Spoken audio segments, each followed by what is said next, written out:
is ready. Mike is ready. I'm ready. But I guess the important question is, are you ready? Hey, welcome to the Mykel Broady podcast. I am Mykel Broady. Thank you so much for listening today. This is the third episode of our extraordinary second season, Oxymoronic Gems, 9th episode overall. And I'm really excited for our chat today. It's certain uncertainty. What this has to do with is this idea that arguably one of the most prevalent certainties in life is uncertainty itself. I came across this a lot during the pandemic, the COVID-19 that is, and I would sit in my room and I would see so many different things change within the day. From school, we didn't know if we were going to go back in person or if we're going to be online. So you had that uncertainty all the time. You turn on the news throughout the pandemic and you don't know what's going on with the vaccine, if it's safe, or everything just seemed uncertain. And it clicked to me that, whoa, I need to lock into that, because at the same time, uncertainty is uncomfortable. We all know this. Seems to be some type of tension within us when we encounter something uncertain. There's this tension because it's uncomfortable. We haven't seen that before. We didn't expect that. We didn't anticipate that. But I want to hone in on that, because how do we respond? That's the important, essential question I want us to get to today, is no matter how certain uncertainty is in life, how are you going to respond to that? What are you going to do with the unexpected, the unexplained, the unplanned, the uncomfortable? That's what we're after. And I'm joined today by someone who, as you typically know what I say here, exemplifies this message today. Someone who means an incredible lot to me. I've never met someone that had dealt with so much uncertainty in their life, yet still has so much hope, optimism, and just a warrior spirit. I'm joined by a gentleman named Andre Love. But before we get into you, Andre, I just want to make sure the audience knows you were one of the first individuals for me that gave me the confidence to have these conversations. You were one of the first people that left me so inspired after our chats. I got to see the power of exchanging words with another, exchanging ideas, and seeing where our minds meet at that moment. You were that person for me. And not only that, just getting to know you as a person has been so refreshing. You are a king. You are extraordinary. And I'm excited for the rest of the world and whoever is listening to hear that for themselves. And so thank you, Dre, for joining me today. How are you doing? I'm well, Kels. Thank you for all the kind words. It's definitely an honor to be here with you on your platform. And I want to let you know, man, I'm absolutely proud of you for what you're doing. And I hope you keep it up. But I'm doing real well, though. Thank you. Thank you. And we're excited to have you on the podcast. Thank you for, just your kind words for me. You are one of the many people I do this for. And I want to bring up a good point, because this podcast is very vulnerable. And I know, Dre, for someone like you, you're not a vulnerable type of guy. At least you don't typically think of yourself in that way, right? Doesn't mean you aren't that. Right. A question I really would like us to get started with is, what gave you the courage to step out of your comfort zone and be vulnerable to our global audience today? What really inspired you, man? Well, I've always had in my heart, no matter what I was going through at the time, that I've always wanted to help other people somehow or another. Though I haven't really received or was looking for any accolades, I want to believe that I've helped someone along the way. I got some feedback from you, and a thank you from you. So let's clear that up. So thank you. But it's not that I look for it, but I've always wanted to help people in some way or another. I've never liked to be the center of attention, but I appreciate the opportunity to reach such a broad audience, and that's what's given me the courage, and I just want to help somebody. You absolutely will. Let's speak life into it. Your vulnerability, mark my words right at this moment, your vulnerability in today's conversation will unlock hidden abilities within many people who are listening to this. But let's get started, because I didn't just bring Dre on here for no reason. This is an individual who has dealt with just a hell of an amount of uncertainty throughout the past year. And I want to update our audience, Dre, just so they understand where you come from, how severe your situation was, and how much of a blessing it honestly is that you're on the podcast right now. So let's update them. You have had 2 accidents in the past year. a trucking accident, and a motorcycle accident. The trucking accident happened July 24th, so it's almost coming up on a year. And that one left you with a collapsed lung, 5 broken ribs, a broken collarbone, and many more injuries. The motorcycle accident then occurred shortly after, in March 12th of this year, and that left you with TBI, traumatic brain injury, a broken femur, broken knee, shin popped out of leg, broken big toe, broken collarbone, 3 broken ribs, and you were in a coma for 7 days. I hope our audience now understands why it's just a blessing that you're with us today. And Dre, I gotta ask you, how do you feel at this exact moment? I feel absolutely blessed. I feel hopeful. I feel optimistic. But as you know, I'm still going through a great deal of recovery. So I have to be honest and say I feel a little stressed. But overall, I'm in a good spirit. I'm in a good space. And I'm sure our listeners right now are like, how is he in a good space with everything that just happened? And that's exactly why you're here today. We want to unpack your journey. We want to unpack how you have so much faith at this moment, why you have optimism. Although there's stress, right? There's probably reasonable stress there because there are a lot of things out of your control and that are uncomfortable for you at this moment. But the faith that you have, the passion that you have, the warrior spirit that you've showed us is something really encouraging and that I would love for us to unpack today. Is that cool with you? Yes, it is. Let's get into it. All right. Well, let's start off with that trucking accident, right? So it happened almost a year ago. Take us through your life prior to that first accident. Kind of what was going on? What had you smiling at the time? I like the end part of the question first. What had me smiling? And what had me smiling was my faith, I think. And what I mean by that is the confidence that I had in myself, believing that everything was going to be okay. So it was really my faith in myself that had me smiling. I had recently moved to a new state. I was working for, I won't, I won't mention it, and I lost that job.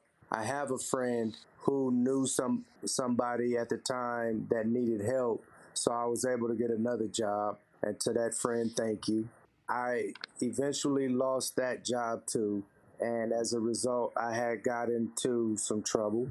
I did have a passion for driving, so I went to truck driving school and got my commercial driver's license.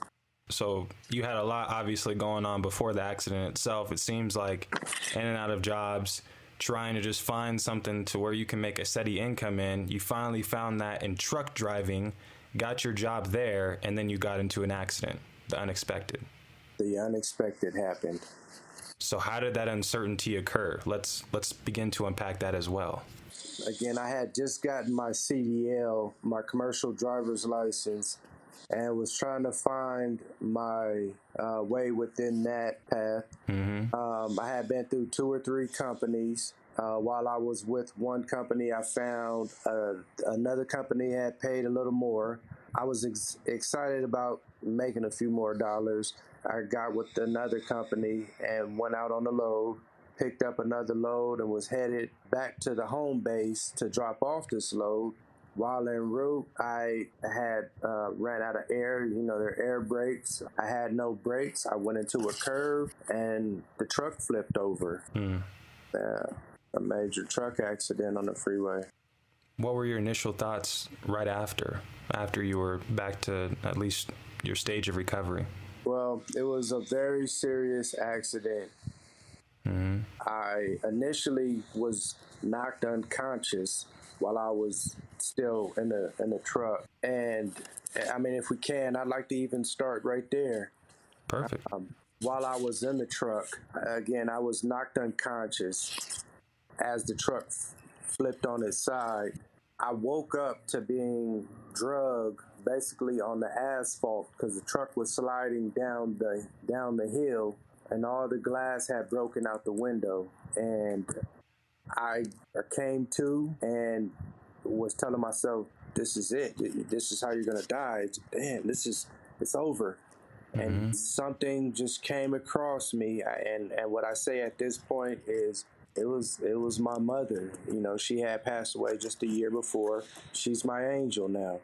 And something came over. Not today. I'm not dying today. I grabbed onto the steering wheel, not knowing at the time that also my hand was broke. I had grabbed onto the steering wheel to lift myself up so that I wasn't being drugged on the asphalt no more. Once the truck stopped sliding, I had got out. I climbed out and I got as far as I can before I collapsed again. And other drivers started coming and, helped me out and called for an ambulance. And I was taken to a hospital. But my initial thoughts was I was dying. This is it. It's over for me. This is how I'm going to die. But you lived. But I lived. I got through. I got through that very uncertain moment. And how did you get through at that moment? What helped you? Just my will to want to keep going again. I had just lost my mother to cancer, and just thinking about she never complained, not one time in the 6 months they gave her to live. She never complained once, and I just figure I can't complain either. I have to get through it.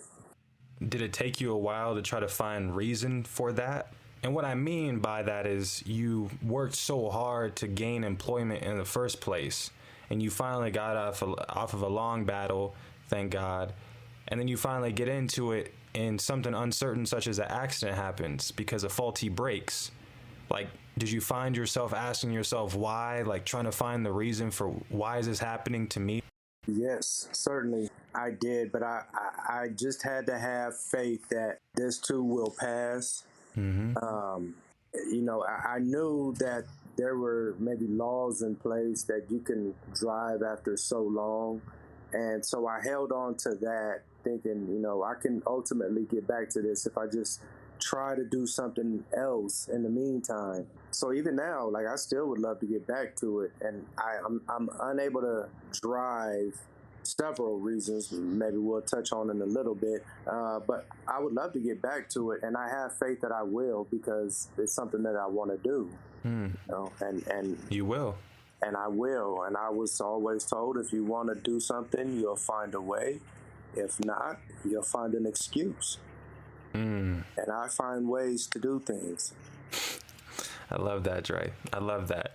Did you feel like you were able to make meaningful progress at some point afterwards? I did, certainly. I knew I had a long way to go as far as healing before I could figure out what I was going to do next. But I knew I had to figure something out. And because of my perseverance, I found another job. And this is 7 months after my near fatal truck accident. But then that, if we're looking at the numbers, and some people are maybe doing the math in their head from earlier, if you found a job 7 months later, that seems to align with that second accident. So how did that, you just got the job and then you got into that motorcycle accident? I got into the motorcycle accidents, I believe it was 2 days after I was hired at this new company. I was riding on my motorcycle, and a guy failed to yield on a left turn, and he knocked me off my bike. I was knocked out immediately. Subsequently, I was in a coma for 7 days. It required multiple surgeries. I had, like you mentioned earlier, the TBI, traumatic brain injury, which required a portion of my skull being removed. It's just incredible that you're here, Dre, and I know, again, the listeners are just grateful and glad that they have the chance to hear your voice right now. How did you balance, once you came to, right, you came out of a coma and you were starting to recover, of course, slowly but surely, given just the severe injuries that you had, how did you balance the gratitude this time especially? Like, you have 2 back-to-back life or death situations. How did you balance the gratitude of still being alive with the kind of pain and disruption that was caused by the accident? See, I want this to be as helpful as possible to anybody who hears this, so I have to be honest. and say I'm still working on it. I haven't quite figured out how to balance it. Today is 113 days since that motorcycle accident. I'm still working on it. It's still something that I'm working on. I can't say how I've balanced that. I don't know. But you're pushing forward. I just try to stay as positive as possible every day. I think about that last challenge from the lovely Jessica and try to be thankful for the things that I have versus the things that I don't have, or anything that's going wrong. I just try to appreciate what's going right. Yep. But that's how I get through it now. But again, it's all a process, and I'm working on it. I think your answer is so profound, because how many people would lie potentially in that situation, right? I'm doing great. How I balance it is this. I'm good. But you're being honest and saying, I'm still doing it. This is a daily thing for me. But what I love to hear and what your answer, you're still pushing forward. You still have faith that you will see a better day. And if you can't find the balance, if you don't have a solid answer, then at least that's the quest you're on right now. And I wanted to really pinpoint that answer, that part of the response right there, because I think that's beautiful. We don't talk about that enough. And also, I think you also touched on a good point about losses looming larger than gains, right? Loss aversion. Losses loom larger than gains in our minds. But I do want to say, throughout all of this experience this past year, if you had to say, what are some of the things you've gained from this? Some of the things that I've gained is self-awareness. How so? I'm more aware of how I'm feeling, how I'm thinking, how I'm acting. Kind of going back to the last question, I'm doing things to work on that. I've gained courage, and by that courage to actually ask for help, or even admit that I need help, or that I even want help. I've just gained a different level of strength, that maybe I didn't have before. Right. Trying to persevere and keep going, keep living. And that inner strength kind of transforms itself or spills out in the sense of how you act, right? In a way. And I know you shared some examples with me from your time at Lowe's. And I'm bringing up the company because I do want to spotlight them for how amazing they treated you, right? Right. They've actually been real amazing. And having that was something else too that helped me get through a lot of what I'm, after the motorcycle accident, because I had something to actually look forward to, and I felt like I got something I got to work hard to get back to, and they've been so understanding and patient with everything that I've had going on, and it's definitely appreciated, and it makes me act differently towards this company, whereas before I may have just not cared or just moved on or whatever. But the way they treated me, it makes me repay it or pay it forward. And listeners, you heard this right. Dre is already back to work again. He's a warrior. He has no option to. He is a flat out warrior. And Dre, I want to touch on your experience at work, though. Have you seen some of the things you've been working on within yourself spill over in your workplace? And how you're interacting with others, maybe? Yes, I have, because I understand that the attitude that I have is going to maybe dictate the actions that I have, and other people will notice that, and they will pick up on that. And if it's positive, they're going to want to join. If it's negative, they're going to want to get away from you. And my attitude, I've always tried to keep a positive attitude, because, again, I appreciate the help that was given to me and opportunity. So I try to maintain a positive attitude. I'm talking a different level of management there and getting a different reaction than I would have got maybe in one of my past jobs before these accidents. Another thing that I've gained is a new opportunity to become the best version of me possible. And I once had an image and maybe was somewhat conscious of, what I was doing but I had long hair, the tattoos, or I had dreadlocks, and I understand how people look at that and the image that it puts out. And I didn't want people to think of me that way, but at the time, I didn't know what to do to change it. And going through this accident, with this motorcycle accident, and having the brain surgery, they had to cut off some of my dreads to get through my scalp. And I eventually got rid of the rest of my dreadlocks after that, which has maybe given me somewhat of a new look also. And so I feel like I have an opportunity to start over. Maybe somewhat of a, I can't get rid of my tattoos, but they're not as intimidating maybe as they were before with the other features that I had. So I just feel that I have a new opportunity to make things right. What I love too is I know a lot of people don't understand how much your dreads meant to you though. Right? Like beforehand, your dreads meant so much to you. They were a part of your identity for so long. And when you had to lose them after what happened, everything with the motorcycle accident, that was hard for you at first. That was tough, right? That was pretty hard because it was a part of my hair was a part of me. And I had been growing my hair for maybe 10 years, 11 years or so. It was something I was very proud of, and I lost that. But that's why I'm proud of you, because you lost that.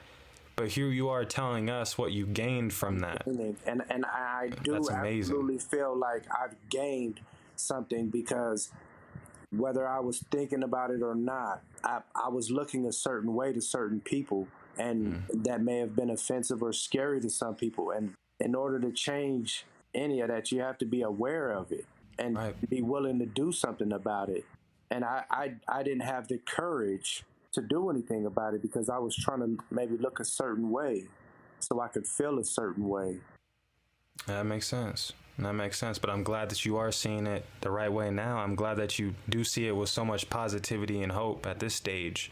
And I think why your story is so amazing, Dre, is because it's a real testament to the point that there's so much good out there that you literally can find good in the bad. We may find peace in war.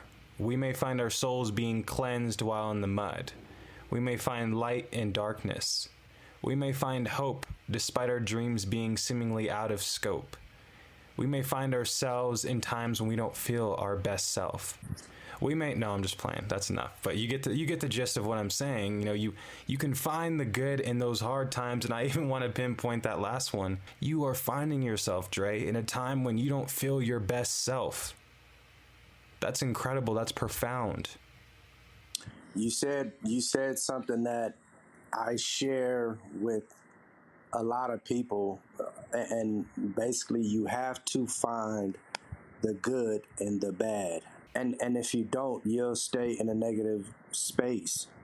If all you're going to do is focus on the bad, you have to find the lesson there is to be learned in that. And you believe there's always a lesson? I believe there's always something you can learn from every situation that you go through. Whether it's a positive experience or a negative experience, there's something for you to learn. Absolutely. And if you want that positive experience again, you know how to get to it because you've learned. And if you want that negative experience, again, you know how to get to it because you've learned. But there's always something to learn through, what you go through. Absolutely. This is uncertainty. You have no control over how it happens to you, but we have all the control over what we do about it, how we respond. And I want to bring up something that I touched on in the first episode by Noreen Gursahani, how I told this idea of certain uncertainties to him, and he said, well, despite the uncertainty, there's certainty you can find in uncertainty itself. And that certainty is you, like your belief in yourself, the faith, the positivity, the hope, all of that, the passion, the warrior spirit. And that's what we've seen in your story, Dre. And that's what's in every single one of the listeners as well. If you look within you and you find it within yourself, But I also want to shift the conversation a bit into another area of uncertainty, because I know, and I wanted to share this until the end because I didn't want to say uncertainty is not always a bad thing, but then we hear this story of your uncertainty, Dre, and it's like, gosh, that was terrible. That it sounds like it was so traumatic, which I'm sure it was. It seems as if we've have this connotation in society that uncertainty is a bad thing. But how many uncertain things can we think of that were good to us? For example, let me just share, for me personally, out of the blue, in the month of May, I talked to you last episode about how I went through looking for a job out of income for so long. Well, in mid-May, I got a random, spontaneous message from Miss Jerry DeVard from the Black Executive CMO Alliance, and she offered me an internship on the spot. Completely out of the blue, completely uncertain. Isn't that a positive uncertainty? Why should you fear that? Right? And so I almost let us not forget the good in our lives that have been brought forth by complete uncertainty. But the reason why it may seem at times that we lose track of that is because, again, those losses loom larger than gains. We're more fearful of the fact of what could disrupt us, of what we could lose rather than what we could gain, or what could completely change our lives for the better. You know what's the irony behind what we're doing is I think of the law of attraction, right? I've been looking into the book, The Secret. Definitely recommend you to read it if you have the chance. But the law of attraction, what we're thinking, what we're manifesting is what's happening. And so what I mean by that is for those people that have this idea of uncertainty always being a negative, you may be training yourself over time to look at every event in your life that's uncertain as a negative. You're now in this headspace to look at it in any form of positive. So you're seeking the negativity in those uncertain events. And so that's another thing I want us to be very conscious of. Uncertainty is not a bad thing. And if it is a bad thing, then we better make sure how are we going to deal with it, because it sure is a certainty in itself, as we've discussed. Dre, what are your thoughts on that there? Sometimes you just have to change your perspective. Sound like Miss Jessica Brody. And it's how you look at it. You know, you can make it a bad thing. And again, if every time something goes wrong or an uncertain situation arises and you deal with it in a negative way, you've trained yourself after a while to do that. So you got to basically retrain yourself and at least be open-minded and at least believe that something positive can come from it or that it's not a bad thing and instantly make it a negative uncertainty. Sometimes you just have to change your perspective. Absolutely. And I think I hope people don't blow this out of proportion when we share this message of embracing uncertainty, because I've heard this before when I brought this up to people. Some older individuals will happen, and I say older individuals because they do have a lot more responsibility than maybe me as a 22-year-old at the time. And so I've heard them before talk about, well, I don't really like uncertainty, Mykel. I have a family at home. You know, I don't want something shaking up our lives. But that's exactly what I was talking about.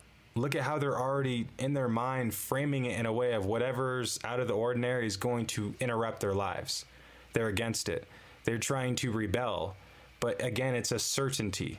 And also, there's things that we can't control, right? I don't even want to be in a situation where something bad happens to me and it may cost my life, right? Like, no one wants that. But it's all about how can you accept it so that you can better deal with it. So you're not blindsided when these things happen to you. And when I say embrace uncertainty, I'm not also saying, let's be completely spontaneous. Let's not plan for anything. Let's just let this bad stuff happen to us. Let's let uncomfortability come our way. Again, it's more in a way of how can you best prepare yourself to be confident, to find the certainty in the uncertainty in itself. How can you best find how you can respond to that uncertainty? I like that. And you have to accept whatever it is that happened and deal with it slowly. You know, take baby steps, little bit at a time. Slow progress is better than no progress. You can't rush the process because you're just going to hurt yourself some more and create another uncertain situation for yourself. But you have to, like you said, embrace it and accept it and and keep a positive mind frame about it and know that it will get better. That last point there, positive mindset and trust that it will get better. When you embrace it, that's not enough. You got to embrace it and then trust that you have what it takes to go through it, to come out the other end better than you came. I love that you brought that up, Dre. And I also want to continue with you because as we're starting to close out for the episode, you know we always want to give a challenge to our listeners and myself. Dre, what's on your mind right now as it relates to certain uncertainty and what you hope people understand or would like to challenge them to? I would like to challenge everyone to learn to understand what loving yourself means and try to do that. And I would also challenge everyone to, when they get up in the morning after they perform the challenge from the last episode, look themselves in the mirror with a straight face and say, I love you 3 times to the person in the mirror. And mean it. Be sincere about it and stay positive. I love that. Guys, listeners, people, love yourself. But like Dre said, do it intentionally. Do it with so much energy. Do it to the point it moves you. You feel it within you. It's not enough to go look in the mirror and say, I love myself. I love myself. I love myself. Goodbye. I did it. No. Be passionate. I love myself. Look at yourself in the eyes. Be grateful. Thank you for that challenge, Dre. Sometimes we spend a lot of time trying to maybe love someone else or help someone else or be good to someone else or for someone else that we forget about ourselves. And that part, so we have to learn to love ourselves. So yes, sir. Learn to love yourself. Yes, sir. Tell yourself you love yourself. Thank you, Dre. Thank you for your presence on the show. Thank you for your positivity. Thank you for the warrior spirit. Thank you for being extraordinary. You are a king. Royalty 13. Thank you, Mykel. No problem. As we're going to wrap up this episode, what to expect moving forward? Well, next week, I'm going to bring back Miss Jessica Broady. I understand we didn't have a chance to get into as deep of a conversation as we would have liked to last week, and so we're going to run it back up again. Next week, we're talking about rationally irrational. How can we be rationally irrational? It's based off of this idea of the law of attraction. We already hinted at it today, and so expect to hear from Miss Jessica Broady next week. Thank you again, Dre, for being on the show. Thank you, everyone, for listening. I hope you have an extraordinary week. Love yourself. Let's love ourselves. And hit the music.